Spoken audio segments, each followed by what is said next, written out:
Anyhow, got that squared away. Last week we started looking at this passage where we're taking we'll get back to Genesis 25, Lord willing, next week.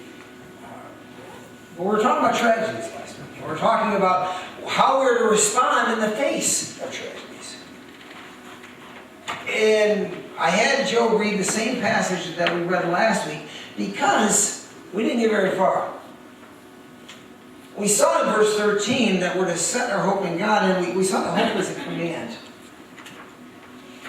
And we also saw that the word hope does not necessarily mean what it means today in modern English. The Greek word hope means a confident expectation.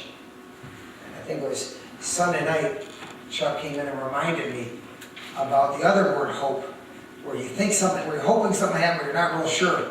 And he said he had that kind of hope in my Lions when they were up 10-0. And then, of course, those hopes were dashed early in the third quarter when the Lions folded and kept their record, 18 losses in a row or something like that. But I am hopeful in the modern sense that they're going to win 3 games this year, but I don't have a biblical hope, a confident expectation that that's going to be. How's that? To kind of explain the words. But hope is a command. We're commanded to set our confident expectation in God. And we saw that doing that requires that we prepare for action. That's why Peter says that we're to gird up our loins. What they would do when they would run a race is they would tie their tunics much like we would shorts, so that they could run their race. And then where we did not get about this idea of setting our hope in God was that setting our hope in God requires that we exercise sound judgment. We're going to look at that in the next few moments. And then secondly, we're going to see that setting our hope in God, not only set our hope in God, we set our hope on holiness.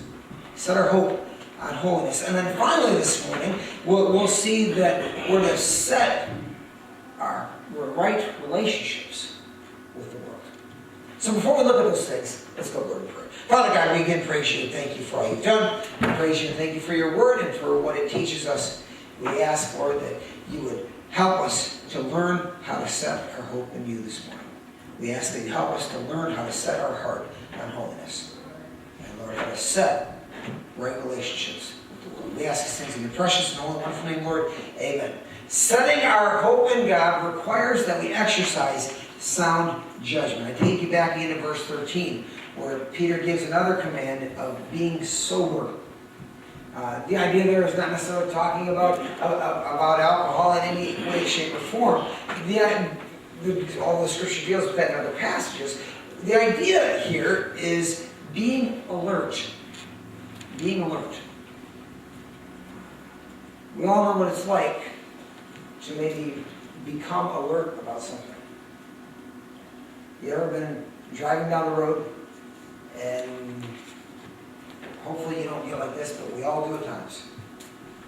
You go almost in cruise mode in your mind. You ever drive and go 6-7 miles and say, man, what happened last 6 or 7 miles? Hopefully you don't do that. Many people do. And it's all, especially if you drive the same route every day.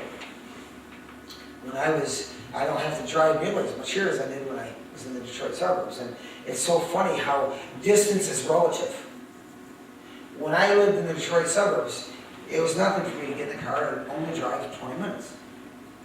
Now, if Lisa says, hey, let's go out to Super Walmart and get this, I'm thinking, I don't want to go all the way out to there. What is it, a 4-mile drive?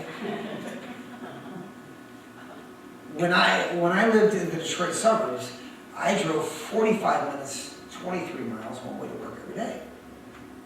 And then, after I got, of course, I'd get to my office and I was in sales, so I was in my car all day long, driving. I'd come back to the office at night, and then I would go home and pick up Lisa and Alyssa, and even when Raj Paul was little, and we'd go in the car and do my second job, which was the most fun secular job I had until I became a firefighter, which was process serving.